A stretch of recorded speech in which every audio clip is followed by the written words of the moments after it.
Assalamualaikum warahmatullahi wabarakatuh. Perkenalkan, nama saya Maharani Kusuma Dewi. Saya merupakan mahasiswa aktif Vokasi Akuntansi Universitas Indonesia 2021 yang sedang menjalankan semester 2. Di sini saya akan melanjutkan modul sebelumnya, yaitu tentang kritik dan esai. Kali ini saya akan membahas modul tema 16 unit 2 tentang kaidah kebahasaan kritik dan esai dalam pelajaran bahasa Indonesia.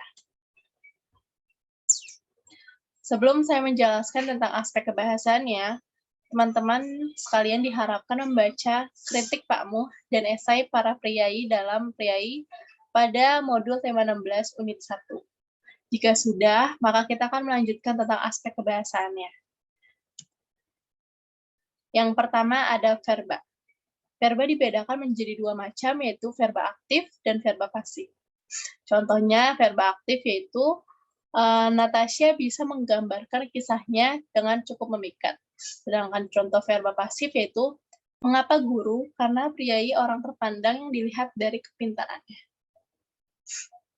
Verba aktif biasanya menggunakan awalan me, sedangkan verba pasif biasanya berawalan di, seperti pada contoh tadi. Yang kedua ada kosakata serapan asing dan istilah.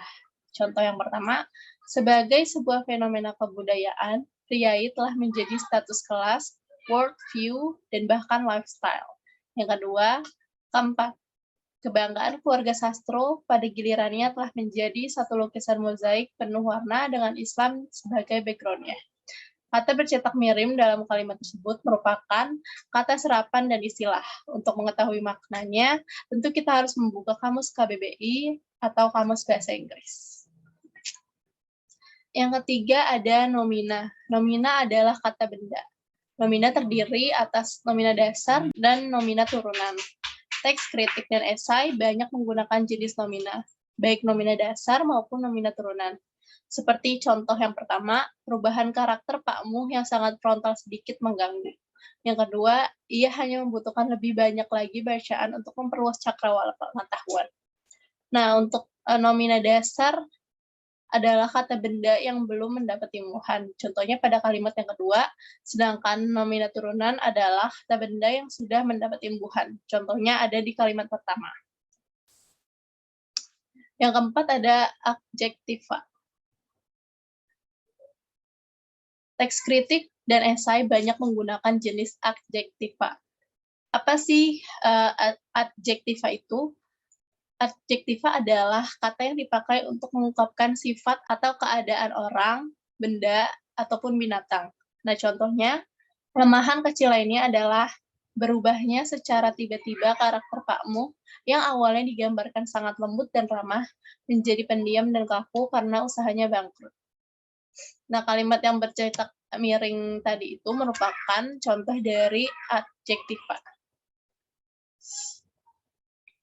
Yang kelima ada konjungsi. Konjungsi adalah kata penghubung. Konjungsi terdiri dari beberapa macam. Yang pertama ada konjungsi koordinatif, konjungsi subordinatif, konjungsi antar kalimat, dan konjungsi antar paragraf. Nah, contohnya adalah kalau konjungsi koordinatif itu terdapat pada kalimat 6 dan kalimat 8. Ia masih bertani sedikit-sedikit paling tidak untuk keperluan dapur dan perut.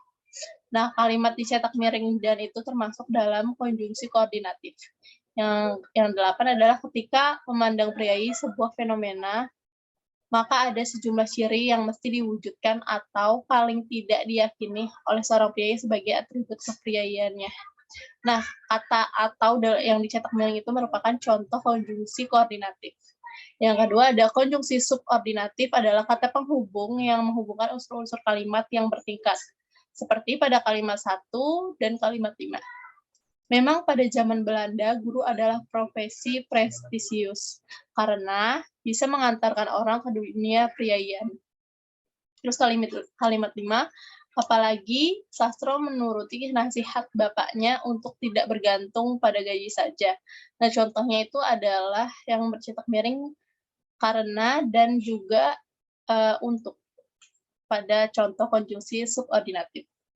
Nah, kemudian ada konjungsi antar kalimat adalah kata penghubung yang menghubungkan kalimat dengan kalimat lainnya. Contohnya ada di kalimat 5, 7, dan 9. Yang yang yang kalimat 5 itu yang apalagi ya. Kemudian yang 7 oleh karena itu, dan yang 9 juga oleh karena itu.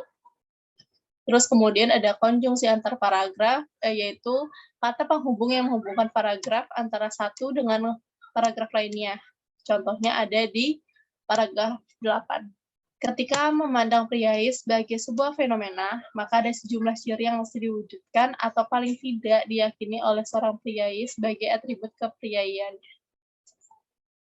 Kemudian selanjutnya, yang terakhir ada pronomia. Pronomia adalah kata yang dipakai untuk mengacu nomina yang lain. Biasanya teks kritik dan esai banyak menggunakan pronomia orang ketiga. Seperti pada kalimat 1 dan 2 itu, ada yang garis miringnya itu adanya, ia, dan mereka. Dan biasanya pronomia itu menggunakan orang ketiga. Sekian pembelajaran dari saya. Saya harap ilmu yang diberikan ini bermanfaat untuk teman-teman semua.